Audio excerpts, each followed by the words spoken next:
Hi, and welcome to Connects Live. I'm Mark Michelson from Atlanta, Georgia, and today's special guest is Gregorio Uglioni. I think I got that right. Gregorio, is that correct? Uglioni? Correct. If you are pronouncing that in English, that's the right way to pronounce that. Ah, now what would it be in Italian?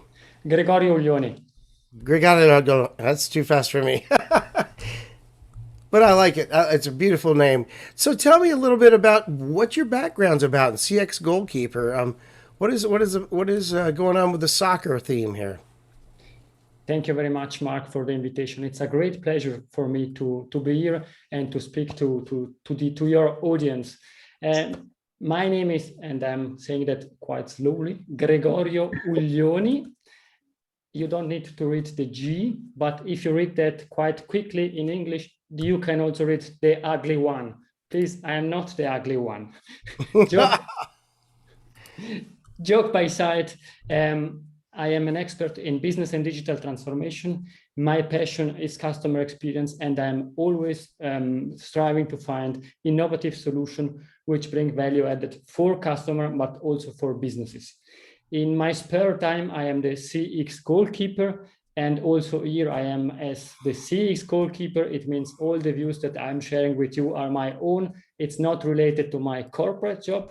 And my corporate job, I'm working in a credit card company in Switzerland, Zurich, one of the leading credit card companies. And in this company, I am responsible or the head of business excellence and customer experience. It means also there, I am discussing the same topics that I'm discussing as the CX goalkeeper. Excellent. So, within the theme of soccer, and I know we talked about this before, we're going to get to the U.S. and Europe in just a moment, but there's a game coming up, and it's in the middle of the was it the Euro Soccer Championships? Correct. Yesterday evening was the first semi-final. Italy won against Spain at the penalty. And this evening it's England against Denmark. And who is going to win on Sunday evening? They will play against Italy to win the European Championship 2020. It was not played in 2020 because everybody knows why. And therefore they are playing this summer. Excellent. So, what is the tie between CX and soccer?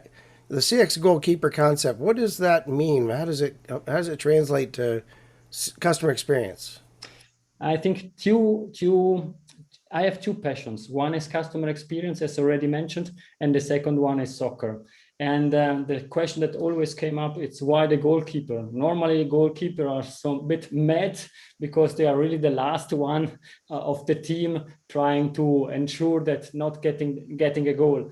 And I decided to use the name CX goalkeeper because when I was playing soccer in the junior leagues, when I was a small child, I was a goalkeeper, and then I said, let's link them together. And I see also quite a lot of links between soccer team, and customer experience. Give me an example. I think let's start with the easiest one. All the team has exactly the same target, the same goal. They want to score more goals than the other team. And this is in business, the successful business outcome, what the company wants to achieve. Okay, so there's teamwork involved. I get that. Versus taking the ball, one star taking the whole game, right? So teamwork is a big part of it, and communication, I guess, is a big part of it as well, right? Sure, But what do you do to plan? I mean, a plan in advance in soccer is kind of hard sometimes because the ball's going everywhere. sure. But I think also there, if we compare companies to soccer teams, I think the advantage of soccer teams is companies are organized by skills. Everybody in the accounting department is working in the accounting department. Everybody working on business analysis is in the same team. In a soccer team, the best player with all the different skills that are required to score a goal are working together in the same team to achieve this successful customer outcome. Hmm. So everybody has the same goal on the same team. Some are defensive, some are offensive. Very interesting. So I want to move into the whole U.S. Versus Europe, which is the expectations of experience. And how is it in your world? How do you view American businesses? And I'll tell you what I view of a European. Then we'll reverse it.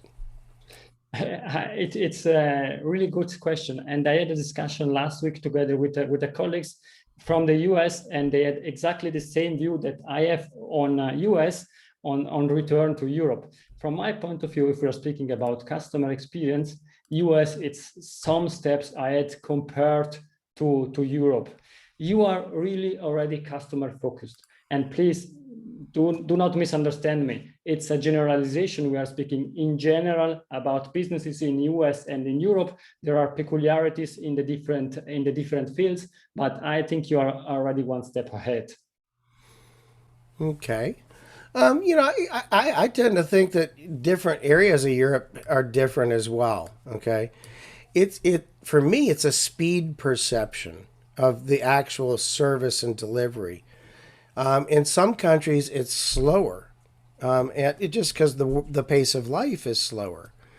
Other areas, it's almost like the union or the idea of being employed full time with no worries. Kind of everyone it wants to have vacation, no one wants to serve. Sometimes of the year, like August, for instance. If you go there, you can wait for a while for a server to come and at a table or even a hotel if you make a request. So that's kind of my perception is it varies by country, and it does because of culture and the speed of delivery is sometimes slower. I think there are systems in place for good customer service and good self service. I think other things are advanced in technology. I think some of the technology is a little even more advanced in Europe in CX. That's my view of Europe, and your view of the U.S. Let's talk about what are other some differences between Europe and USA that derive from different customer experiences, expectations, and experiences. Thank you, Mark. And I start with my sentence. It's the following: B2B or B2C, business to business or business to consumer. No, we are all in an age to age, human to human environment.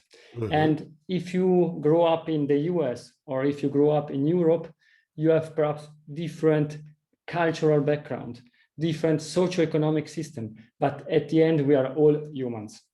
And therefore, to kick off this discussion, I would like to quickly, because you are all experts, if I'm looking at the names participating to this discussion, perhaps I should sit in the audience and not being explaining stuff. However, I am really glad to be here, really happy and thrilled to have this discussion. And therefore, I would leverage what Bruce Temkin defined as the human cycle.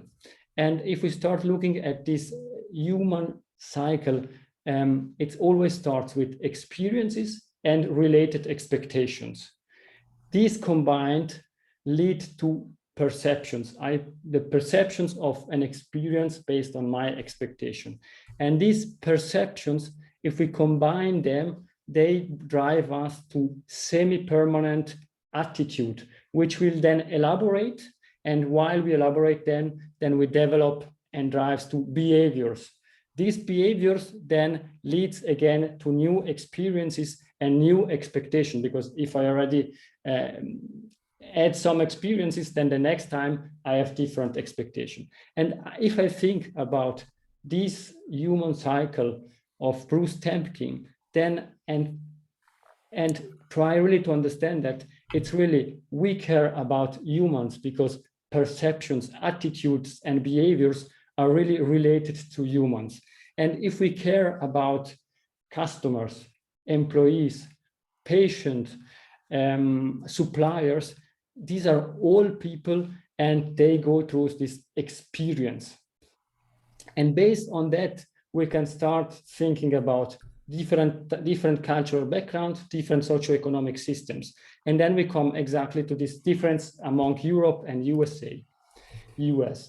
You were mentioning at the beginning this vacation time and so on. And from there, I really want to start. We are all in business. We are all employees. And if I take the example of Europe, we are working roughly, let's say, and it's a generalization for me, it's clear, roughly 36 to 40 hours a week. We normally have 4 to 5 weeks vacation, and we are living two lives.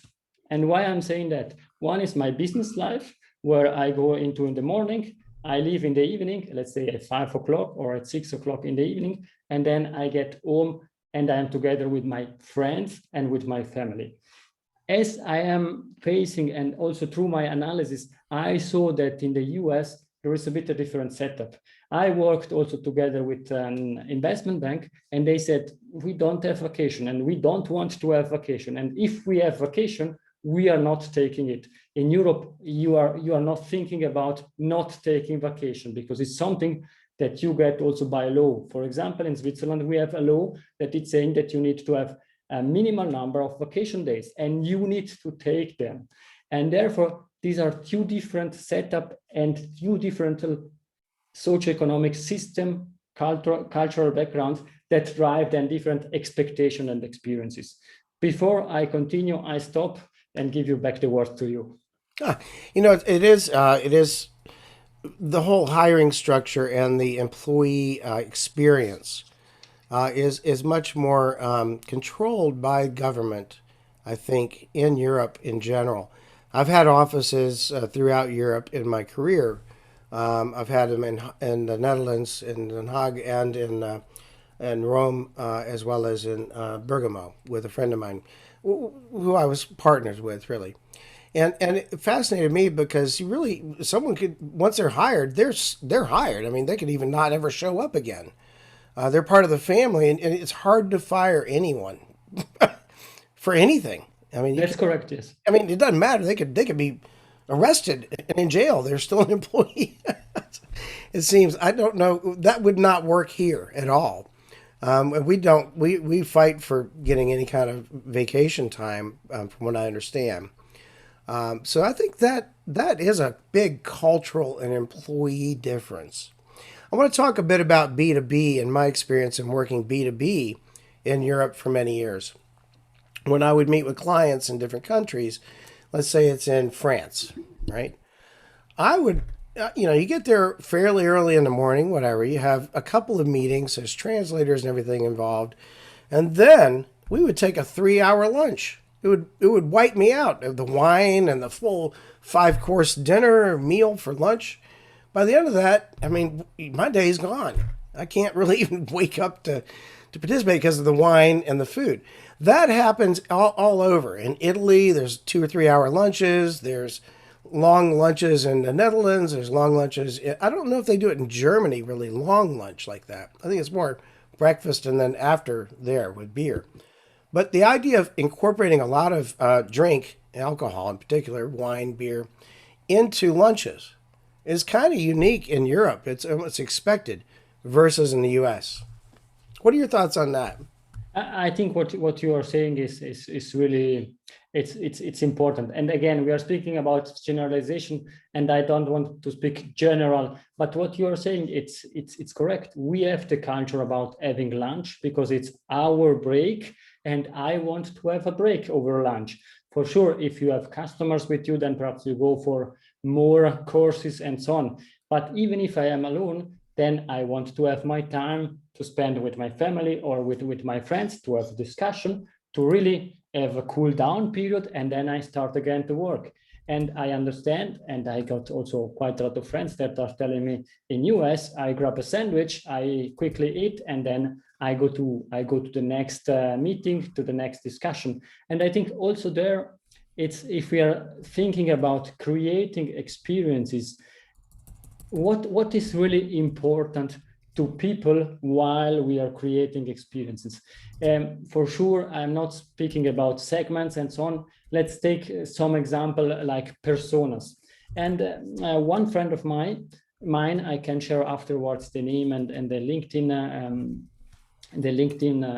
name. He ran an analysis and he found out that what is important to people, it's are roughly 8 to 10 different topics. And while we were discussing that, we found out that, for example, in Europe, what is extremely important in the service industry is competence and reliability. While in the US, extremely important is courtesy, communication, and responsiveness. I go back to the example that Mark did, and I think there is also one example. I was several times in the US. If I ask to get the dishes, I get it quite quickly. And then when I finish, they take my plate, they go away, and they bring already the bill to pay. In Europe, everything slows down. It's a bit different because we have different expectations, and for us are different things important. Perhaps I use two examples that I think that are really interesting. One example, it's the cars. We all know the difference between the cars we are using in Europe and in the US. I think one story that also was quite relevant was the Volkswagen Beetle. It's a small car, the round one. Perhaps you know also from the movie Herbie. You know the movie? Oh, sure. Exactly. Yes. And in Europe, Volkswagen sold a lot of these cars. Everybody was speaking about this Beetle, and when they created the new one, the new Beetle, everybody wanted to have, because this is a cult piece. They went then to US, and they started advertising.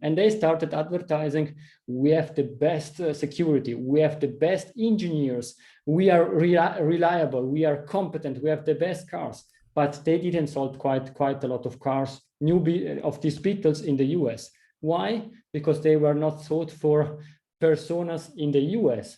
In the US, normally you travel longer. If you need to travel 100 kilometers, then it's clear you take the car and you drive. In Europe, you start thinking, I can take the bus, I can take the train, and so on.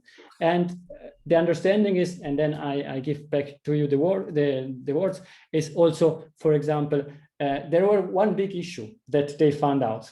There were no place for the coffee. In Europe, you are not drinking coffee while you are driving, but in the US, it's extremely important to have the place to put the coffee. And therefore, they had quite a lot of issues selling this car with the European mentality in the US. Fantastic. On that topic, we have a question from one of our guests today. And Mike Bowers, come on up and ask your question here. Hey, Mark. This is a very interesting topic. Travel seems to differ dramatically between North America and Europe. And I'm wondering, high-speed rail as an example, or the Autobahn, are there other factors that maybe we're not aware of, or is it just our government is a quagmire and not as progressive? Does it just boil down to that, or are there other factors? I think, and when I was checking that, because this is one topic that was quite discussed quite a lot, it's also the different view of traveling. If I understand well, you are not really traveling to other continents. This is my understanding and what I read. While in Europe, it's quite clear that travel, it means we need to go to Asia, we need to go to the US, we need to go to South America, because we want to travel far away and have different experiences and face different experiences. My understanding is also that from the mindset point of view, you are a bit more related to family, being together with your friends group and so on. And in Europe, there is a bit more this mentality of, I am an individual, I want to see the world, I take the train, the car, or I fly it somewhere else. Fascinating. Any follow up on that, Mike, or did I get your question? No, that's interesting. I didn't see it from the family cultural perspective. So that is interesting. Thank you. Fascinating. We have another question, and Michael Cooper, come on up. Michael here is actually in Greece, and he's I think Brit in Greece. He'll clarify all that. Michael, you here? Thanks, Mark. Yeah, hi. Yeah, I am. I'm a Brit living in Greece who used to work in the US. So, I'm very confused. But it's more an observation than a question, Gregorio. I mean, in Greece, in Southern Europe, it's totally different to Northern Europe. And together, that's also totally different to the US, I think. So in Southern Greece, it's about spending lots of time eating, drinking, and socializing for business. And funnily enough, as a Brit, in England, if I had a 9 o'clock meeting, I'd turn up at 9 o'clock.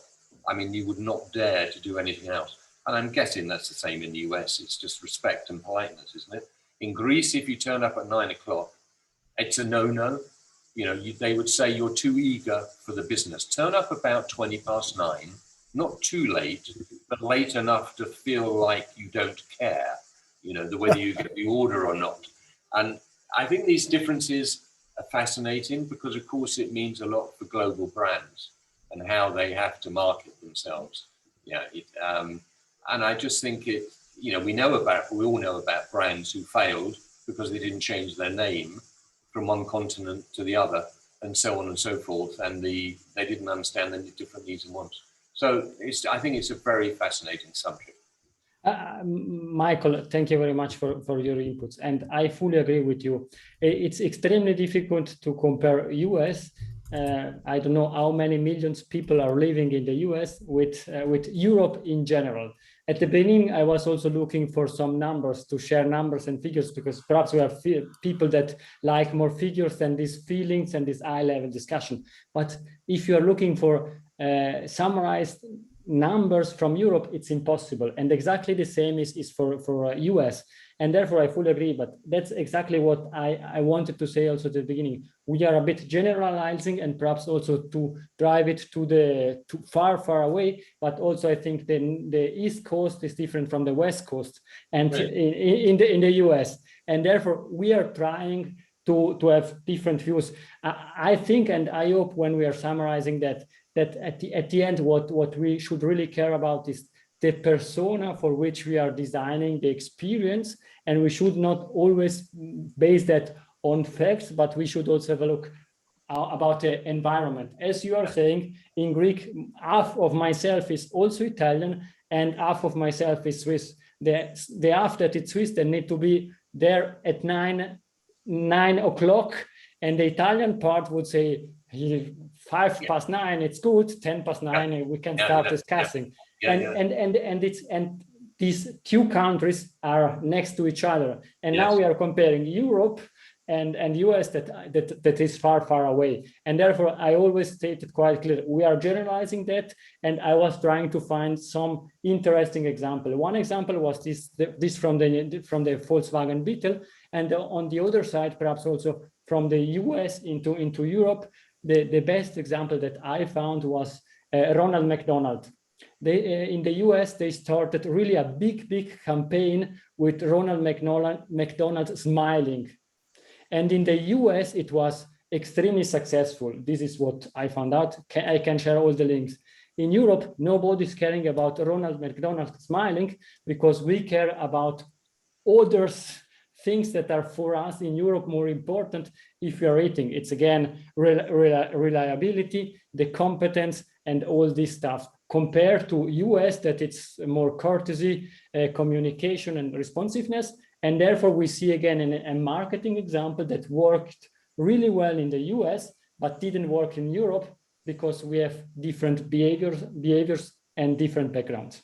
Yeah, I think that's an excellent point. In Northern Europe, we tend to see a smiling customer service person over smiling.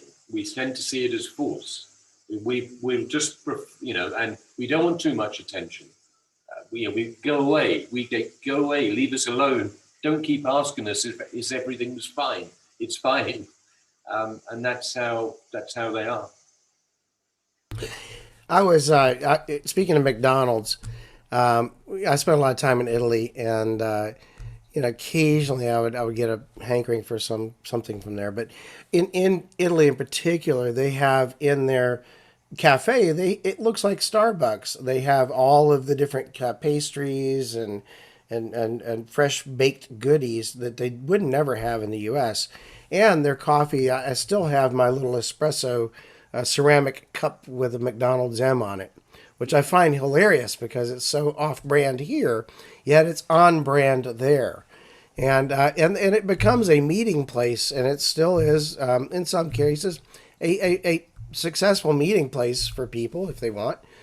Here it was a kiddie place. They put up slides and balls and whatever, and it was just a place for parents to be miserable while their kids were doing something.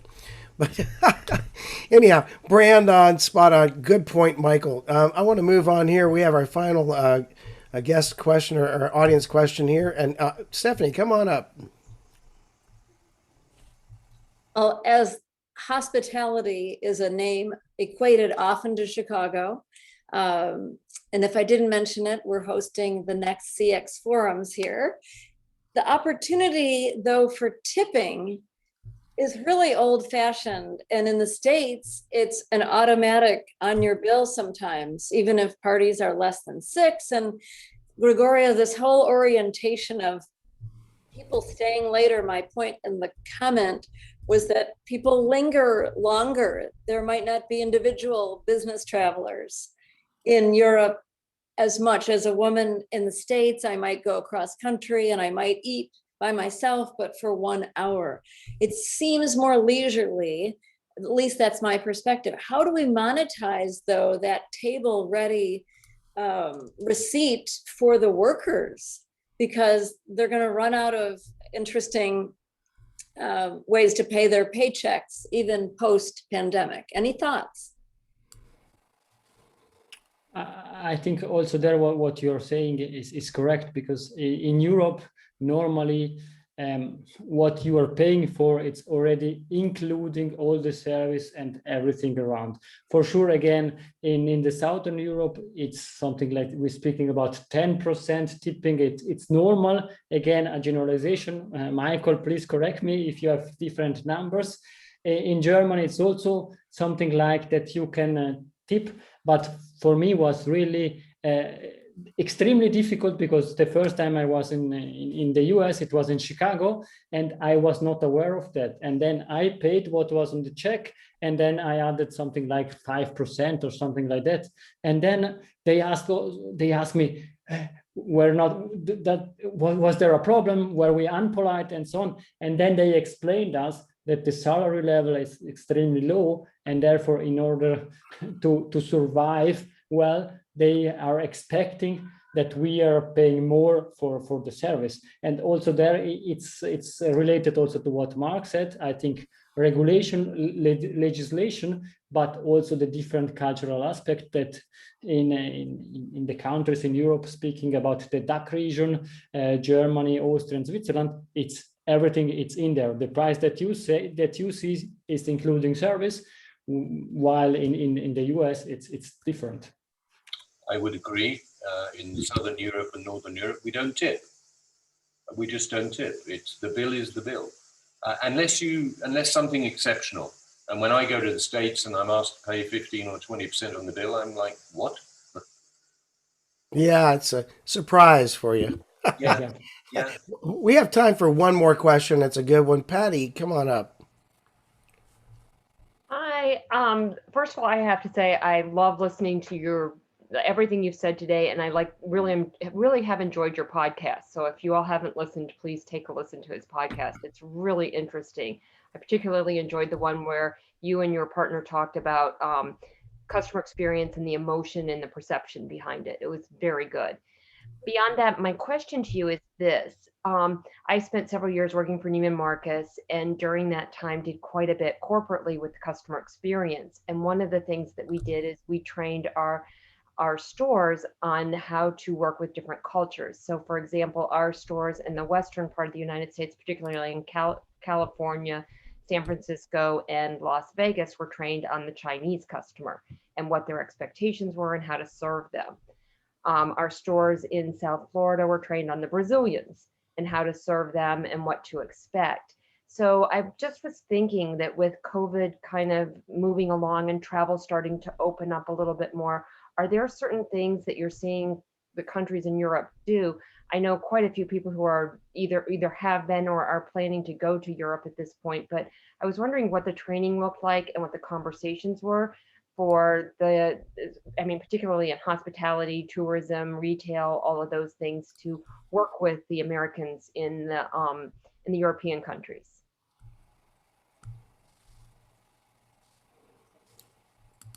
Do you have Gregorio? We can't hear you. Sorry, I think that that would be another talk, because we could discuss half an hour about that.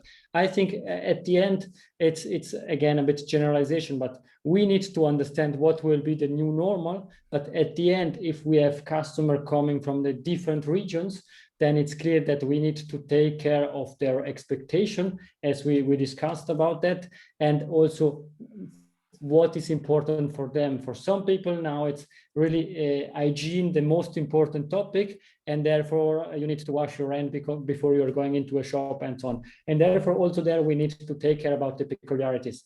The last sentence I want to add before I summarize, it's, for example, we are seeing, and I know that you are in the US, but taking another region to make the discussion even more general, we have quite a lot of training for Chinese coming, for example, in Switzerland, because they really care about having the right clock.